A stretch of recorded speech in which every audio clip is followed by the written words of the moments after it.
నేనేమంటున్నా అంటే బండి సంజయ్ గారు 10 ఏళ్ళు బీఆర్ఎస్ అధికారం ఉన్నప్పుడు, మీరు 10 ఏళ్ళు బీజేపీ అధికారం ఉన్నప్పుడు మీ ఇద్దరు కలిసే సంసారం చేసిర్రు. రాజకీయంగా తీసుకోలేదు పట్టుకోరా చేసిర్రు. మీకున్నంత దోస్తాన మాకుండదు, కాంగ్రెస్కి ఉండదు, బీఆర్ఎస్ తోటి. మేము వచ్చింది 2.5 ఏళ్ళే కదా కాంగ్రెస్ గవర్నమెంట్ వచ్చి. మీరు 10 ఏళ్ళు రాజకీయ సంబంధాలు మీకున్నాయి, మోడీ గారితో అమిత్ షా గారితో మీకున్నాయి. కాళేశ్వరం మేడిగడ్డకు సంబంధించి ముఖ్యమంత్రి గారు నిన్న రేవంత్ రెడ్డి గారు, ఉత్తమ్ రెడ్డి గారు చాలా స్పష్టంగా పదే చెప్తున్నారు. నేను నిన్న కూడా చెప్పిన, బండి సంజయ్ గారు మీరు సెంట్రల్ మినిస్టర్, మీరు తెలంగాణ బిడ్డవు, ఎంపీవి, బీజేపీ ఎంపీవి, సెంట్రల్ మినిస్టర్వి, నీ దగ్గర సెంట్రల్ పవర్ ఉంది, ఇరిగేషన్ సెంట్రల్ మినిస్టర్ నీ దగ్గర ఉన్నాడు. ముఖ్యమంత్రి రేవంత్ రెడ్డి గారు, ఉత్తమ్ రెడ్డి గారు ఏం చెప్తున్నారు?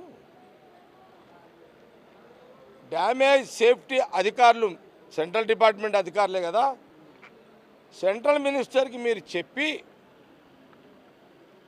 సంజయ్ గారు మీరు సెంట్రల్ మినిస్టర్కి చెప్పి, మీ పార్టీ సెంట్రల్ మినిస్టర్, ఇరిగేషన్ మినిస్టర్కి చెప్పి ఒక డేట్ ఫిక్స్ చేయండి.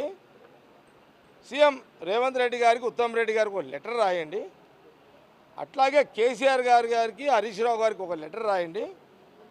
ఈ డ్యామ్ సేఫ్టీ అధికారుల ముందు కూర్చొని పెట్టండి. డ్యామ్ సేఫ్టీ అధికారులు నీళ్ళు ఇడమంటాడా వద్దంటాడా, వాళ్ళు ఏం చెప్తే జరుగుతుంది కదా.